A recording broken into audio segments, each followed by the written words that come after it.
राम नारायण कुरड़िया, मैं अखिल भारतीय किसान सभा का मध्य प्रदेश का राज्य अध्यक्ष हूँ। हाँ जी। और ये अपना जरा हमारे जो कृषि जो अपने किसान भाई हैं उनको अभी तक इस कानून के बारे में पता नहीं है डिटेल में, आप जरा इनको डिटेल में समझाइए। ये जो किसानों का जो आंदोलन चल रहा है जिसमें 500 से ज्यादा किसान संगठन हैं, इनका मुख्य मांग ये है कि केंद्र सरकार के द्वारा इस देश का किसान, इस देश का खेत और हमारे देश की आजादी को बर्बाद करने के लिए अडानी अंबानी के पक्ष में केंद्र सरकार ये तीनों काले कानून लेकर के आई है।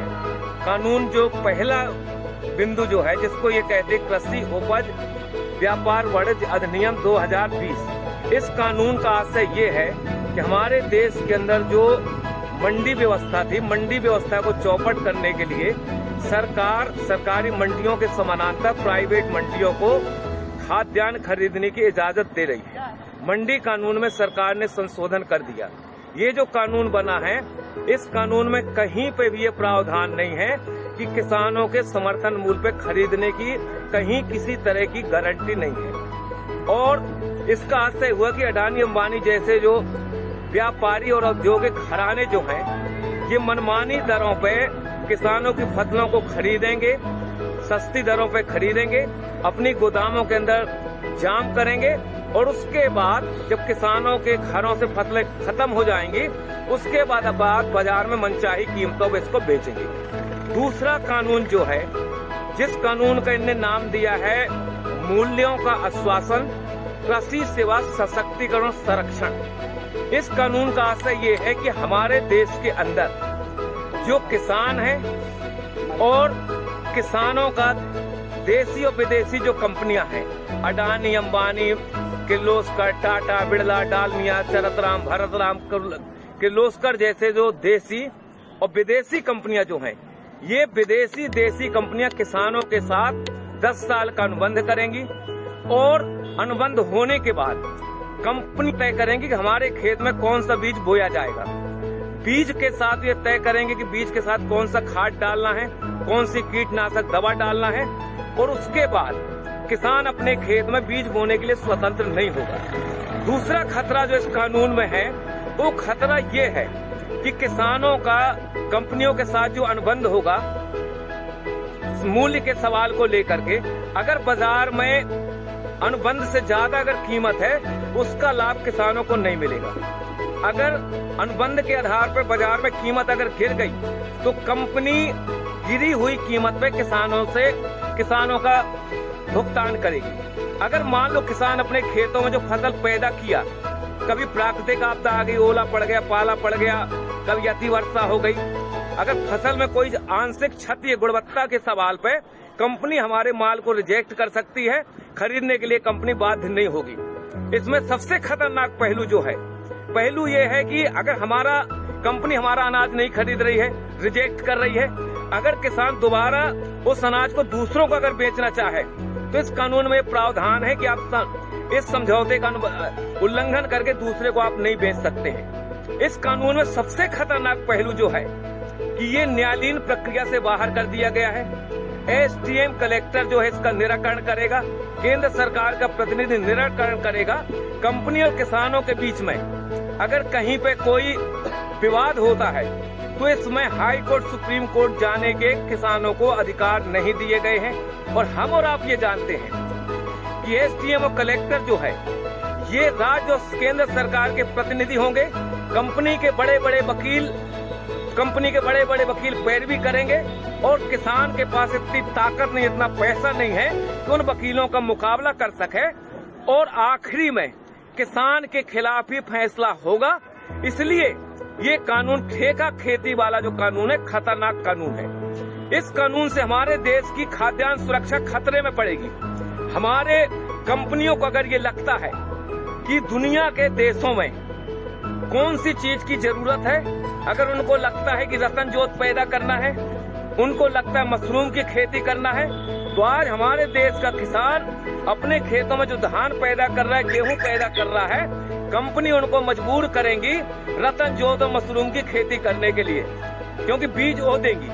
हम लोगों ने देखा हिंदुस्तान के जब ईस्ट इंडिया कंपनी का कब्जा था, ये जो बंगाल था, जब हिंदुस्तान और पाकिस्तान नहीं बना था, बांग्लादेश नहीं बना था, उस समय ईस्ट इंडिया कंपनी ने वहाँ के किसानों को बाध्य किया था नील खेती करने के लिए। और जब नील खेती किसानों ने की, जमीनें उनकी बंजर हुई, उर्वरक शक्ति खत्म हुई और हमारे देश में आजादी के पहले 1 करोड़ से ज्यादा हिंदुस्तान का नागरिक मारा गया था भूख की वजह से।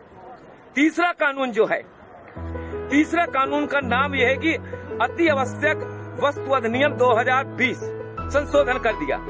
इस कभी तक हमारे देश का जो कानून था, उस कानून में प्रावधान ये था कि हमारे देश का व्यापारी, हमारे देश का औद्योगिक घराना एक सीमा से ज्यादा अपनी दुकानों के अंदर किसी भी वस्तु को अधिक समय तक जाम नहीं कर सकता था।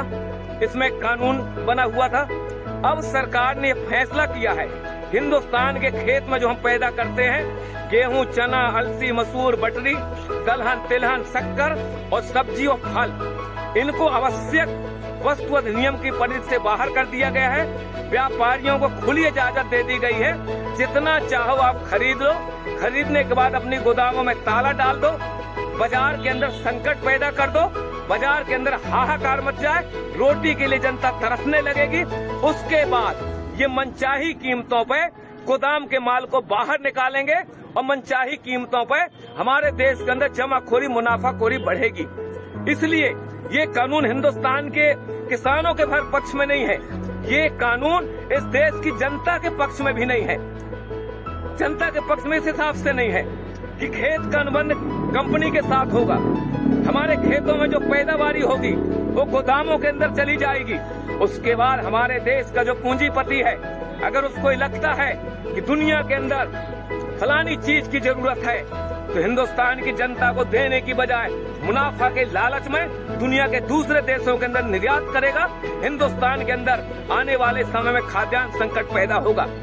ये इस कानून की वजह से हिंदुस्तान की जो आबादी है, 40% लोग जो राशन की दुकानों से 2 रुपया 5 रुपया किलो का जो अनाज लेते हैं, जब सरकार खरीदी नहीं करेगी, सार्वजनिक राशन प्रणाली की दुकानें बंद हो जाएंगी, FCI की गोदामें बंद हो जाएंगी, वेयर हाउस बंद हो जाएंगे। और ये जो कानून है, ये कानून हिंदुस्तान की सरकार ने अडानी अंबानी जैसे जो पूंजीपति हैं, अमेरिका जैसे जो साम्राज्यवाद है, उनके दबाव में आकर के हिंदुस्तान की खेती, हिंदुस्तान के किसानों को बर्बाद करने के लिए ये काला कानून लेकर के आई है। हिंदुस्तान का किसान 22 दिन से आज दिल्ली के 5 जो बॉर्डर हैं, इन बॉर्डरों में कफन बांध के किसान यहाँ बैठा है कि मोदी सरकार इन कानूनों को वापस ले। जब तक ये कानून वापस नहीं होंगे, हिंदुस्तान का किसान अपनी इस आंदोलन को आगे बढ़ाता रहेगा। हमारी सिर्फ यही मांग है, सरकार ये कह रही है कि हम संशोधन करने के लिए तैयार हैं। हमको और आपको मालूम है कि हमारे देश के अंदर संविधान बनने के बाद कितने संशोधन नहीं हो गए। अगर एक कानून बन गया, कानून में मान लो गारंटी भी लिख दी, लेकिन जब चाहेगी सरकार उनमें संशोधन कर सकती है। इसलिए सिर्फ एक ही रास्ता है, हिंदुस्तान के किसानों को मौत से अगर बचाना है, देश की आजादी को अगर बचाना है, तो जो काले कानून है, ये काले कानून वापस होना चाहिए। इस सवाल को लेकर के हम लड़ रहे हैं। और आखिरी हम किसान संगठनों की तरफ से विश्वास दिलाना चाहते हैं, वो बहादुर 30 किसान जिन्होंने अपनी शहादत दी है, वो भी किसी के बाप है, वो भी किसी के पति है, किसी के भाई है, किसी के सुहाग है। ये मोदी सरकार, ये नरेंद्र मोदी की सरकार 30 किसानों की शहादत के नाम पर एक शब्द बोलने के लिए तैयार नहीं है। ऐसी सरकार को हिंदुस्तान की सत्ता में रहने का कोई हक नहीं है। हम किसान भाइयों से गुजारिश करना चाहते हैं, ईंट का जवाब पत्थर से दो, किसान को बचाओ, देश को बचाओ, यही हमारे आंदोलन का मकसद है। जय जवान जय किसान।